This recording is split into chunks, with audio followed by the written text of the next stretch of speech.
একেবারে নিঃশব্দে রাতের অন্ধকারে সীমান্ত পেরিয়ে তারা ঢুকেছিল ভারতের মাটিতে। গন্তব্য ছিল দূরপাল্লার ট্রেন, কিন্তু শেষ রক্ষা হলো না। ভগবান গোলা রেল স্টেশনে পা রাখতেই চারপাশ থেকে ঘিরে ধরল পুলিশ। মুর্শিদাবাদে ধরা পড়ল 9 জন অনুপ্রবেশকারী। কিন্তু প্রশ্ন হচ্ছে, এরা কি শুধুই কাজের খোঁজে আসা সাধারণ মানুষ, নাকি এর আড়ালে লুকিয়ে রয়েছে কোনো আন্তর্জাতিক নারী পাচার বা জঙ্গি নেটওয়ার্কের ব্লুপ্রিন্ট? মুর্শিদাবাদের সীমান্ত এলাকায় এই মুহূর্তে এক তোলপাড় করা কাণ্ড ঘটে গেছে। কিভাবে পুলিশের একটি গোপন সূত্র পুরো ছকটা বানচাল করে দিল, আর তদন্ত নামতেই গোয়েন্দাদের হাতে কি এমন বিস্ফোরক তথ্য এলো, জানতে হলে ভিডিওটি একদম শেষ পর্যন্ত দেখুন। ঘটনাটি ঘটেছে মুর্শিদাবাদের ভগবান গোলা রেল স্টেশনে। ঘড়ির কাঁটায় তখন মাঝরাত পার। স্টেশন চত্বর প্রায় শুনশান। ঠিক তখনই পুলিশের কাছে একটা ফোন আসে, গোপন সূত্রের খবর ছিল একদল সন্দেহভাজন মানুষ স্টেশনের এক কোণে ট্রেনের জন্য অপেক্ষা করছে, যাদের ভাষা এবং আচরণ স্থানীয়দের মতো নয়। খবর পাওয়া মাত্রই আর এক মুহূর্ত সময় নষ্ট করেনি ভগবান গোলা থানার পুলিশ। বিশাল পুলিশ বাহিনী নিয়ে হানা দেওয়া হয় স্টেশনে। পুলিশকে দেখে এই দলটির মধ্যে চাঞ্চল্য তৈরি হয়। তারা পালানোর চেষ্টা করে, কিন্তু ততক্ষণে পুলিশ চারদিক থেকে কর্ডন করে ফেলেছে। হাতে নাতে পাকড়াও করা হয় 9 জনকে। আটকের পর যখন পুলিশ তাদের জিজ্ঞাসাবাদ শুরু করে, তখনই থলের বেড়াল বেরিয়ে আসে। তাদের কাছে ভারতের কোনো বৈধ নাগরিকত্বের প্রমাণপত্র, পাসপোর্ট বা ভিসা কিচ্ছু ছিল না।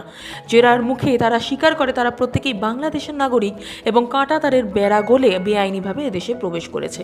কিন্তু এখানেই টুইস্ট। প্রাথমিক তদন্তে পুলিশ জানতে পেরেছে, এদের সীমান্ত পার করানোর পেছনে কাজ করেছে একটা সুসংগঠিত হ্যান্ডলার বা দালালের দল।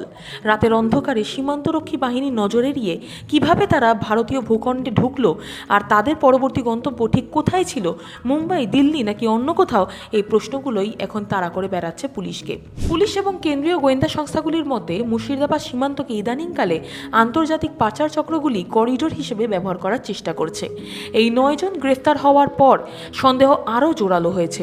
পুলিশ খতিয়ে দেখছে এর পেছনে কোনো বড় সড়ো সোনা পাচার, জাল নোটের কারবার কিংবা নারী ও শিশু পাচারের আন্তর্জাতিক সিন্ডিকেট জড়িত আছে কিনা।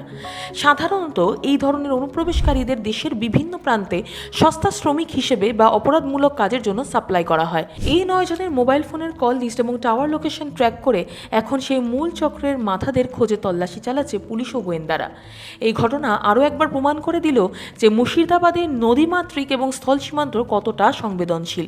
পুলিশি তৎপরতায় এই 9 জন ধরা পড়লেও এমন কতজন প্রতিদিন নজর এড়িয়ে ঢুকে পড়ছে, তা নিয়ে কিন্তু সাধারণ মানুষের মনে উদ্বেগ বাড়ছে। রাজনৈতিক মহলেও এই অনুপ্রবেশের ঘটনা নিয়ে ইতিমধ্যেই চাপানোতর শুরু হয়ে গেছে। তবে ভগবান থানার পুলিশ এই সাফল্যের পর সীমান্ত এলাকায় নজরদারি আরও কয়েক গুণ বাড়িয়ে দিয়েছে। সীমান্ত রক্ষা এবং এই ধরনের বেআইনি অনুপ্রবেশ রুখতে প্রশাসনের আর কি করা পদক্ষেপ নেওয়া উচিত বলে আপনি মনে করেন?